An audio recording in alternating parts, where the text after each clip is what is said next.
What's going on, everybody? Long time no chat, so thought about time I do a build breakdown on my next gen Ranger Raptor and probably a 12-month review of what this car's been like for the past year and the amount of hell that it's been put through. I'll get into what it's got done currently. Alright, so we'll start from the front of the car. It is fairly standard up here. All I've really added is some dress surrounds to the headlights just to stick with the all black theme. Standard front bar. I have painted this lip here. The past 12 months has not been kind.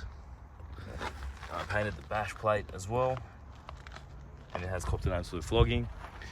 I really would like to get an aftermarket bar for this, but there's just no bars that I've really taken a fancy to yet. If a Baja style one comes out, or a pre-runner style, something along those lines would be killer. But I just have not seen anything that I've been like, yep, that's the look I'm going for.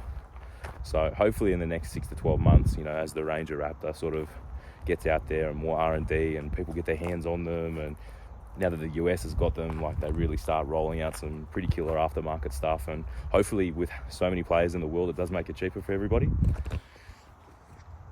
So Supernova 32-inch light bar. Great little package. It's $350. It does 1 lux at 878 meters, so it is a little beast, especially for the price. You really just can't beat it compared to some of the other ones on the market. A lot of the aesthetic on some of the other ones, I did want a thick one. I didn't want a single row behind the grille. I wanted you to be able to see it. I didn't like the 2 small singular ones. I didn't like the separation between the two. And then there is one where you actually cut the grille out, which actually blows my mind. That, it just does not go with the car whatsoever, and I don't think it's aesthetically pleasing whatsoever. But yeah, great thing about the Ranger Raptors, you've already got the 6-switch aux panel built in. It's got all your fuses and relays in the bay ready to rock and roll. So even if you aren't that auto electrically minded, it's pretty easy to wire up. They come with instructions to go straight into the Ranger Raptor. Nice and easy setup. Up the top here, I added in a Icon 40-inch light bar from Terraloom. For a single row light bar, this thing is an absolute animal. I believe it does 1 lux at 869 meters. Correct me if I'm wrong in the comment section. I'll throw in a quick video of just the standard low beam, high beam versus these 2 light bars and just the difference that they have made.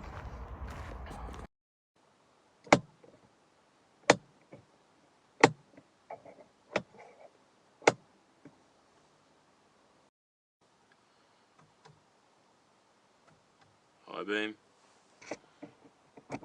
light bar 1, light bar 2. Shit, buddy.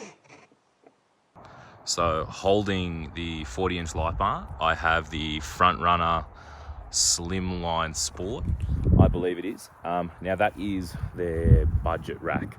It is a sub-$1,000 rack, which is great. Doesn't hold as many accessories as the other one. Doesn't have a channel. So on the other ones, they do have like a channel that sits on just the outside here where you can mount a lot of the Front Runner accessories. And now Front Runner being modular, the amount of accessories that they make for everything is crazy, which makes life so much easier because everything's just ready-made, bolted on, away you go. Really good quality. Big fan of all the Front Runner stuff. I have added in some grab handles with an LED in it. That's hooked up to the switch bank in the roof that comes standard in the Raptor, as I said. So the aim is to put a shower tent or ensuite here, and as you can see, I've got that bolt there, and then we'll be able to mount the shower tent either side of that, and when it's open, the light will shine into it if we're showering at night or anything like that. Just a little bit of easiness rather than having to carry a torch or something around. On the other side where I'll run the awning's got built-in lights that I've got coming, and can't wait to show that one off. And then we've just got some eBay special window shields. Windows are 5% tint all round, just so you never get seen picking your nose. No, just enjoy the blacked out look.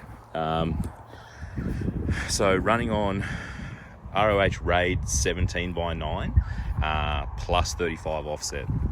So that is almost just about bang on. Tiniest little bit of poke.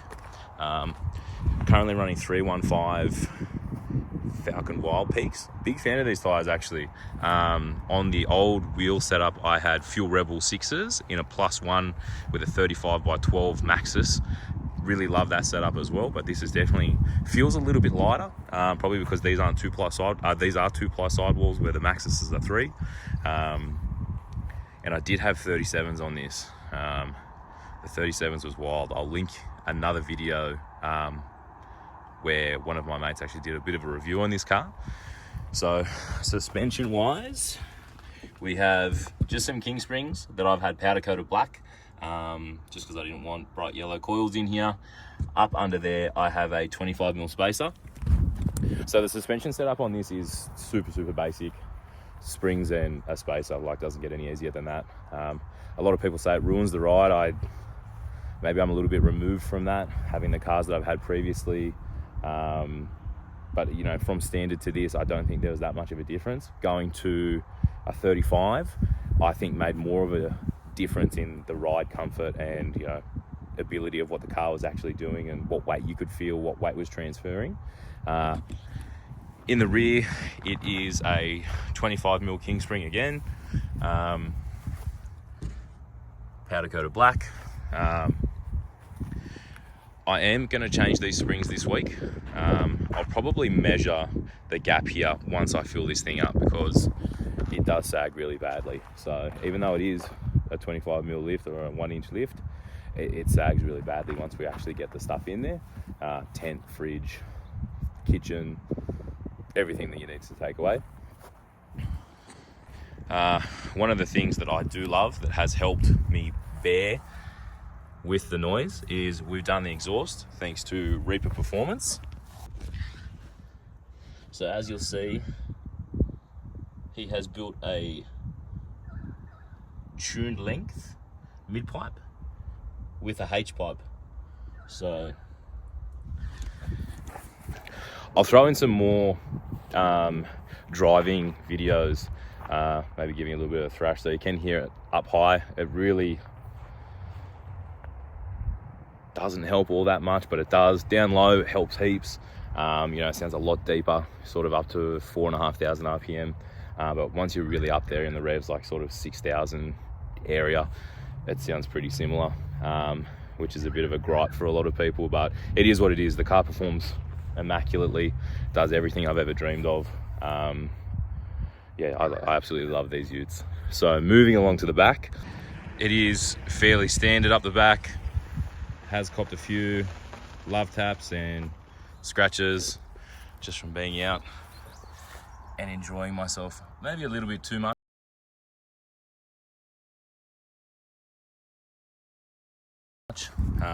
Standard rear bar. I have removed the exhaust tips from out the back, just chopped them nice and short. I did have a 3.5-inch single coming out here, but did not fit with the full-size 315 spare into the tub. So we have just fitted out a false floor marine ply with a little bit of black carpet. Once again, sticking with the all black theme. If you jump over to Exploring on Top, his Instagram page, he did a little BTS video on this, which was pretty cool. Top-notch carpenter, and he will be making drawers and stuff for Land Cruisers and Rangers and Raptors on request. So we also added a Pirate Camco like little storage pouch here, good for straps, wires, probably like tucking wires in off the fridge when you've got it plugged in here, you know, just a little bit excess, so it's not going to be damaged or anything like that. Just like the front, I have the dress surround for the light. This side, hoping to have the awning. Well, we'll have the awning. Again, got this light in the grab handle, so hopefully we'll add a little bit of light, but the awning that I have purchased does have inbuilt lights. Now, for the engine bay.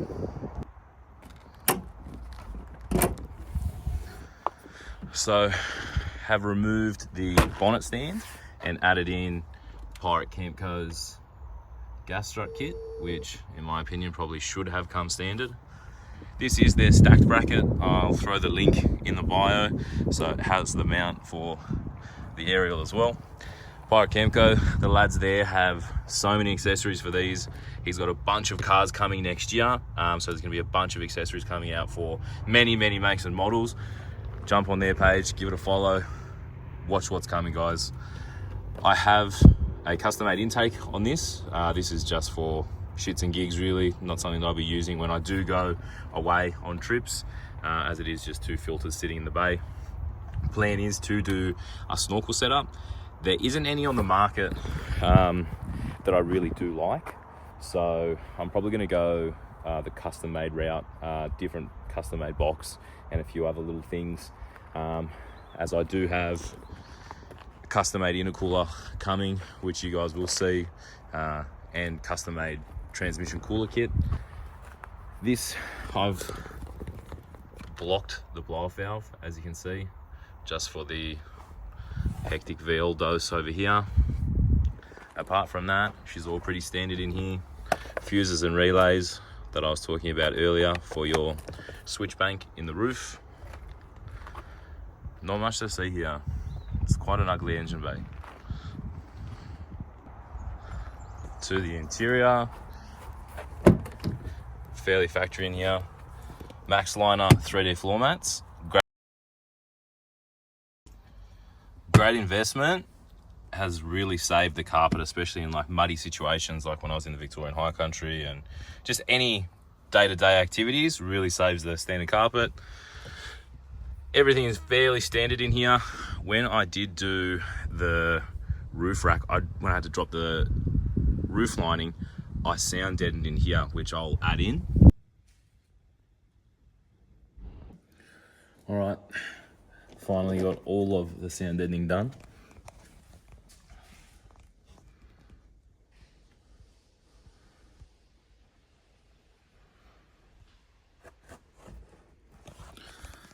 Stage 2 car builder's kit, top quality gear. Now, time to put this mess back together.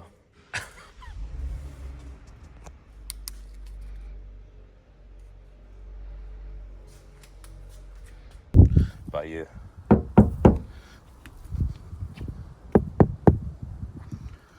much harder. So when you do buy the Max Liner mats, it does come as 3. So this is all one piece, then the 2 fronts are one piece.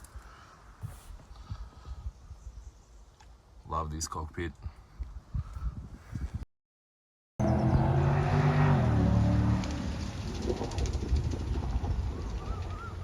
On belts, anyway, so this is my little weekender setup, all set up. So this is the new 23.0 Falcon 270 Pro. Now have inbuilt lights. All the new technology to keep everything so dark is killer. Very good in heavy rain, which I found out whilst being on Morton. So this is the 270, but 23.0 do a 180 conversion strap. So this is that bad boy here. Just holds these two together. For tent, I've got the Ocam queen sized. This is a great tent for the price. I don't have it fully set up or anything like that, but 2 yoga mats and the mattress in there. The mattress isn't that great, but I think it's pretty hard to find a good rooftop tent that does have a good mattress from factory. So kick-ass shower, and I've also got the front runner 40 litre water tank on there, and I have the front runner Wolfpack Pro pack out.